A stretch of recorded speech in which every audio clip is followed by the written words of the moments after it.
बिस्मिल्लाहिर्रहमानिर्रहीम। अस्सलामु अलैकुम। मियाँ बीवी में तलक कलामी हुई। कोई घरेलू वजह थी जो हर घर में हर रोज़ होती रहती है। दोनों का एक बेटा भी था। साबिर ने अपनी बीवी जोया को गाली दी, तुमसे जब से शादी हुई है मेरी ज़िंदगी जहन्नुम बन गई है।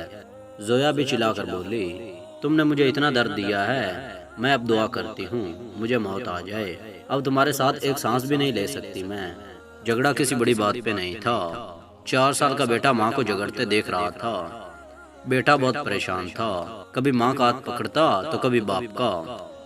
बाप से जब बर्दाश्त न हुआ तो उठाया डंडा और जोया को मारना शुरू कर दिया। जोया चीखने चिल्लाने लगी। चीखों की आवाज़ सुनकर अहले मोहल्ला आ गए। उन्होंने आकर जोया को छुड़वाया। जोया के सर से खून बह रहा था।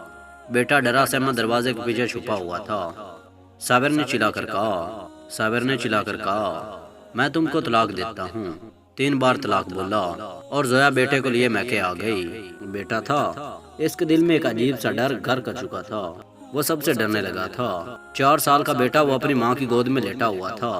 अम्मी का दुपट्टा मुंह पे ओढ़े सो जाता था। माँ से एक पल के लिए भी जुदा ना होता।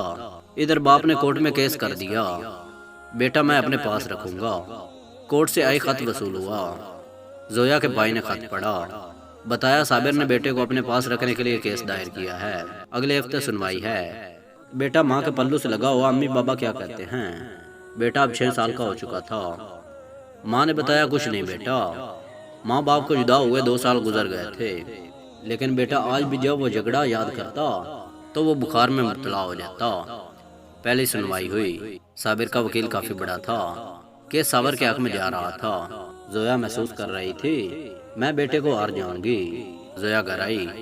बेटा अजान माँ से कहने लगा, हम क्यों अबू के पास जाते हैं वहाँ। अबू मुझे कह रहा था तेरी अम्मी गंदी है, इसके पास ना रहो। बेटे ने माँ का मुंह चूमा, हल्का सा मुस्कुराया, मेरी अम्मी सोनी है, गंदी नहीं है, पापा गंदा है। माँ की आंखों से आंसू बहने लगे।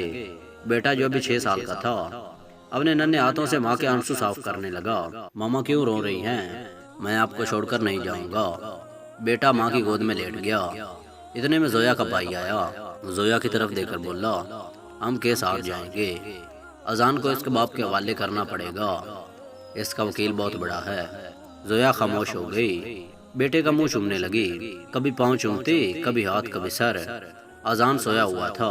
जोया ने जोर से सीने से लगाया और रात भर रोती रही। अजान ने आइसक्रीम ली और फ्रिज में रखी। नानी से कहने लगा, नानो मैं आकर खाऊंगा। माँ ने अजान के चेहरे को हाथों में भरा और आहिस्ता से बोली, अजान बेटा मामा साथ ना भी हो, तू खाना टाइम पर खाया करना, जिद ना किया करना और दुकान की गंदी चीजें ना खाया करना। रोज दांत को ब्रश किया करना, मामा तुमको रोज देखा करेगी यहाँ से। बेटा नहीं समझ पा रहा था मामा ऐसी बातें क्यों कर रही है। माँ ने हाथ पाँव चूमे। आज आखिरी सुनवाई थी अदालत में। जोया बेटे को गोद में लिए बैठी हुई थी। दिल जोर जोर से धड़क रहा था। बस एक ही ख्याल दिल में था कि अल्लाह मुझे मेरी औलाद से जुदाई न देना। इधर कार्रवाई शुरू हुई। जज साहब ने लिखा फैसला सुना दिया। तमाम दलील सुनने के बाद हम इस नतीजे पर पहुंचे हैं कि बेटा अपने बाप के साथ रहेगा। फैसला सुनते ही माँ का कलेजा फट गया।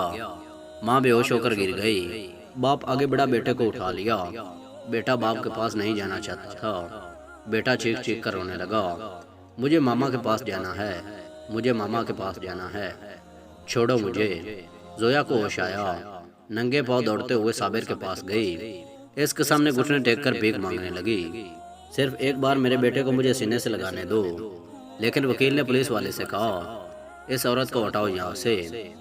माँ बलक बलक कर रोने लगी। वकील मुस्कुराकर साबिर से कहने लगा, मुबारक हो जनाब, आप केस जीत गए हैं। साबिर ने तय करदा रकम अदा कर दी और चल दिया। बेटा माँ की दुआई में रोता चीखता। से बाप का घर जेल लगने लगा था। माँ की शादी किसी और से हो गई। बाप ने भी दूसरी शादी कर ली। वक्त गुजरने लगा। माँ अपनी जिंदगी में मसरूफ हो गई। बाप अपनी नई बीवी के साथ। अजान का कोई कसूर न था, ना कोई जुर्म, ना कोई गुनाह। बेगुनाह सजा पाई थी अजान ने। ना स्कूल पढ़ सका, ना जिंदगी में कोई मुकाम हासिल कर सका। बिला आखिर बाप ने एक होटल पर बर्तन धोने पर लगा दिया।